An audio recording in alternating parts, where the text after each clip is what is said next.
लमदम असिदा हक्सेल card सिजनदुना Lemna dialysis की खुदोंग चाबा फंगहल्लिबा बबिना सिजा अमदी ट्रेबी hospital असिना सिंगबा hospital सिंग असिदा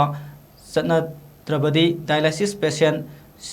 चात्रेलोम हेनबदा खुदोंग थिबम नंहनगदौरे मरम अदुना लेंगांगना अथुब मतमदा यासिनब अमा पुरकपिदुना पिथोक्तना लेरिबा सेनफम अथुबदा पिथोक्तुना डायलिसिस पेशेंट सिंगी पुंसी कनबिउ हाइना डायलिसिस पेशेंट अमना फोंदोरले वाफम असे ngasi मणिपुर प्रेस क्लब ता all Manipur dialysis patient association ना शिनुना एसोसिएशन असिगी थौ पुबसिंग किडनी पेशेंट सिंग अमदे इमुंग मनुंगी मियोय सिंग सरुक यादुना पांगथोखिबा पावगी मिफम अमदा फोंदोखिबने महागना मखा तारदुना CMIST अमदी PMJY स्कीम गी मखादा डायलिसिस तौरंबा किडनी पेशेंट सिंग मखा ताना डायलिसिस तौबगी खुदोंग चाबा फंगहनबिउ नवंबर गी 3 तगी PMJY अमदी CMIST कार्ड पाइ सिंगसु डायलिसिस तौबदा सेल लौरगनी हाइरकपा असिदा अहिंग तुम्बा यादबगा लोइनना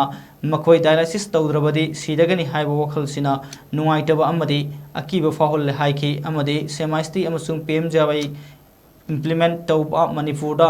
लेबा हेल्थ केयर प्रोवाइडर सिंगी पिथोखम थोकपा क्रोर मरफुदरारोम हेनबगी सेनफम सरकारना पिथोक्तबदगी हेल्थ केयर प्रोवाइडर सिंगना डायलिसिस तौबा याउना अतै अतोप्पा लाइंग सिंग सर्विस सिंगदगी सेल लौरगनी हाइबा फिरेब असि दौरकपनी फिरेब असिना मणिपुरदा डायलिसिस की खुदोंग चाबा लेमना फंगहल्लिबा बबिना हॉस्पिटल सिज हॉस्पिटल अमदी ट्रेवी हॉस्पिटल की डायलिसिस पेशेंट चात्रेलोम हेनबदा खुदोंग थिबा नंहनगदौरी मरम अदुना लेंगांगना अथुबा मतमदा यासिनब अमा पुरकपिदुना पिथोक्तना लेरिबा सेनफम सिंग अथुबदा पिथोक्तुना डायलिसिस पेशेंट सिंगी पुंसी कनबिउ हाइबा वफम सिंग फोंदोखि पैसा लौबसे अखोइद लैतबनिना लायर मचा ओइबनिना चादसु यादे फी सेतसु यादे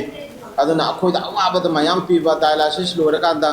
केन केन हिदाकसु मुकापे अदगे थाव हानबे एक्सपेंडिचर पैसा मयाम छे हॉस्पिटल दा लानो होनबजे पैसा जादक मते चंग बाहाइतार अदुना हप्ता अमदा अहुमलक तौबे यावरी मरीरक तौई आई सामा हप्ता अमदा अहुमलक तौई आई खुदांग यावरी बसी मयामना थाजबिरोय मसी फेस्टिवल हापगिन डायलिसिस तौबगी तुम थिनबेनि मयामची अदुना मसीगी पोचेदा अवाबसे याम तसिना हागदा याम वारे वारिंग मथक दा हिंनिंगी तसिना को अदि हिंनिंग बसीदा पैसा लौरने हागदा अखोइ थुना सिबि मवंग अदुना यारगदि सरकारना अखोइबु नुंसिबियु हाइबा वाफम जाइना थिनबे